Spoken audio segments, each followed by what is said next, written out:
Es evidente que las cosas en la sociedad comenzaron a deteriorarse, moralmente hablando, desde el momento en que la Iglesia decidió apartarse de las plazas públicas y llevarse junto con ella los valores bíblicos que Dios ha mandado para toda la humanidad.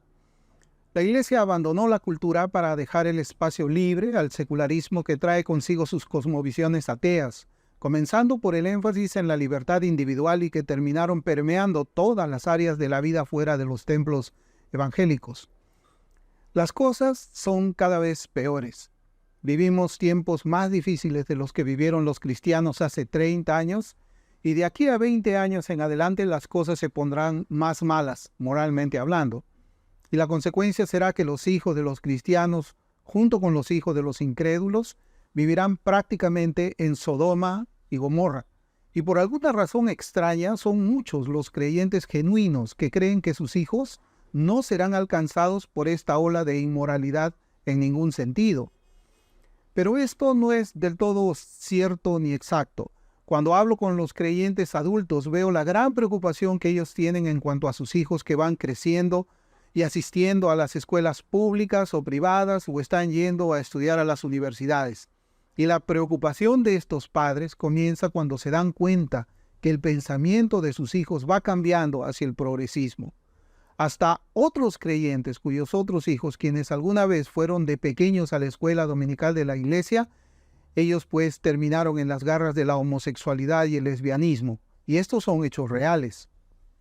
No podemos refugiarnos en la doctrina de la predestinación para justificar el quietismo y el pietismo reinante en muchas iglesias evangélicas.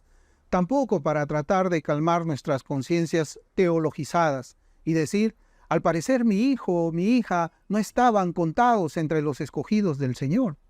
Yo creo que esa es una excusa que resulta de una desobediencia total del deber que el Señor ha dado a los cristianos y la relación que debemos tener con la cultura, o quizás estamos frente a la respuesta cobarde de aquellos que sabían sus deberes como padres cristianos en la crianza y defensa de sus familias, pero que tomaron la decisión de esconderse como un avestruz esconde su cabeza bajo la tierra. En nuestros días existe una poderosa influencia en los gobiernos para convertir a nuestras naciones en lo que alguna vez fue Sodoma y Gomorra. Eso se observa en el espíritu de las leyes que vienen imponiendo los gobiernos para favorecer estos movimientos inmorales contrarios a la palabra de Dios. Si usted no se ha percatado de ello, entonces es hora que saque la cabeza del agujero en la tierra y vea a su alrededor. Las cortes de justicia están dictando sentencias que aprueban el uso de los baños de las niñas por hombres viejos que se autoperciben como mujeres, leyes para la aprobación del matrimonio igualitario, hasta leyes que consienten la adopción de bebés por parte de las parejas homosexuales. ¿Cómo hemos llegado a este punto?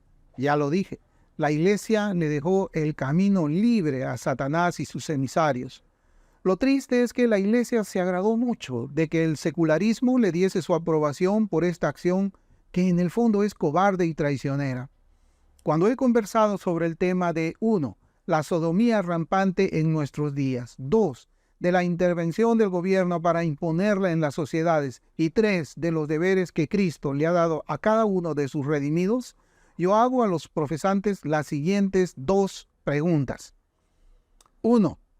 ¿Ha ordenado Dios que su iglesia se encierre monásticamente en las 4 paredes de sus templos? 2. ¿Es la voluntad de Dios que la iglesia ceda el mundo al diablo y a sus representantes? No son preguntas con truco, pero son preguntas que podrían ayudar a limpiar una mente llena de tradiciones humanas falsas y centrarlas en la palabra de Dios.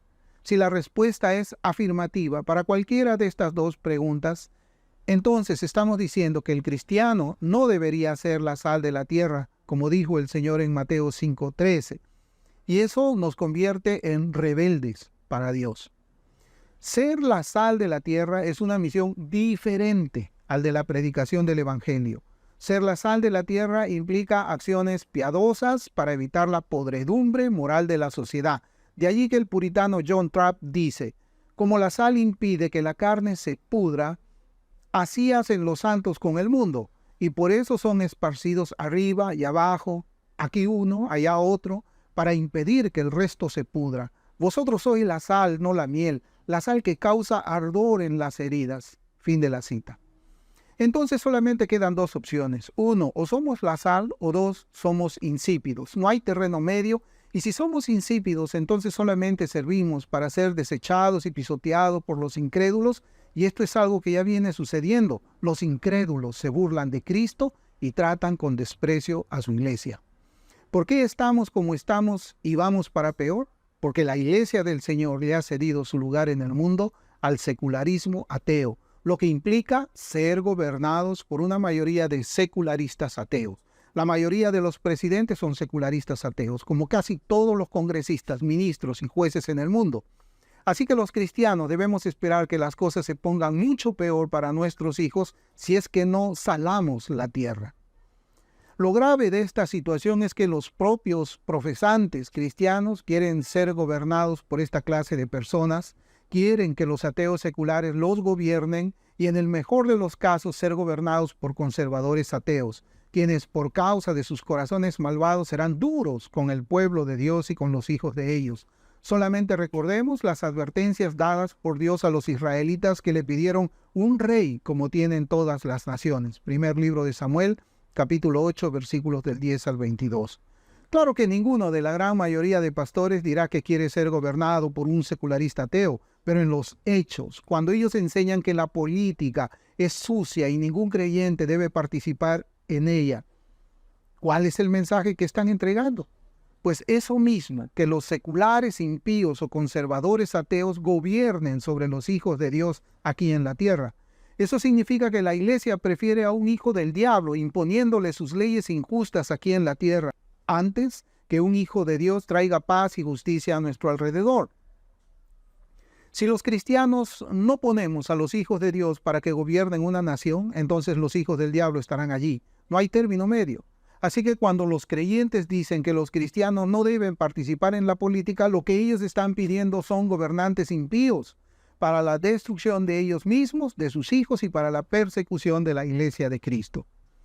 Si la iglesia no llega a comprender que no existe neutralidad moral, seguirá negándole a sus hijos y a sus nietos un lugar donde puedan vivir su niñez libre de las amenazas contra la identidad de cada uno de ellos, libres de las perversiones contra la sexualidad de ellos.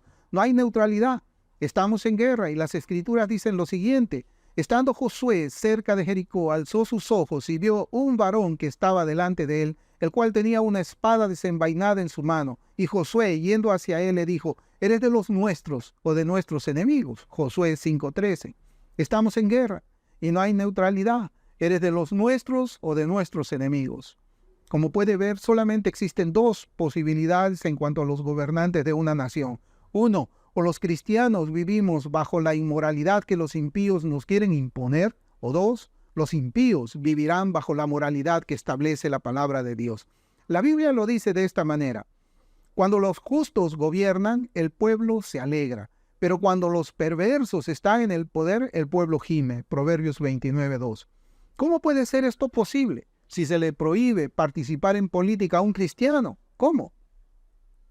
La Confesión Bautista de Fe de Londres de 1689 afirma en su capítulo 24 de las autoridades civiles, párrafo 2, es lícito para los cristianos aceptar cargos dentro de la autoridad civil cuando sean llamados a ocuparlos. En el desempeño de dichos cargos deben mantener especialmente la justicia y la paz, según las buenas leyes de cada reino y estado. El cargo de magistrado no es una actividad sucia y asquerosa como para que los creyentes no deban aceptarlo. Solamente recordemos la fidelidad a Dios de aquellos que sirvieron en el gobierno, como José, el hijo de Jacob, y de Daniel, el profeta de Dios. Recordemos también a William Wilberforce y Abraham Kuyper. Cuando los cristianos son llamados a ese cargo, son libres de aceptar y desempeñar esa función, no para imponer los mandamientos de Dios del Antiguo Testamento, sino para impartir leyes bajo una cosmovisión bíblica que valora la justicia y la paz verdaderas, algo que no haría un incrédulo. Usted ya no debe permitir que nadie le inculque ideas falsas en cuanto a los creyentes y la política. La Biblia es clara en ese sentido. Tampoco debemos de abandonar el deber de ser la sal de la tierra. Recuerde que el Señor nos pedirá cuentas de nuestra obediencia. Para terminar, solamente una cita del pastor Charles Spurgeon. Él dijo, comienzo la cita: a menudo oigo decir, no metáis la religión en la política. Aquí es precisamente donde debe estar introducida y puesta a la vista de todos los hombres como en un candelabro. Me gustaría que el gobierno y los miembros del Parlamento hicieran el trabajo de la nación como delante del Señor. Y me gustaría que la nación, ya sea al hacer la guerra o la paz, considerara el asunto a la luz de la justicia. Ya estamos hartos de hombres inteligentes sin conciencia. Veamos ahora qué hacen los hombres honestos y temerosos de Dios. Fin de la cita.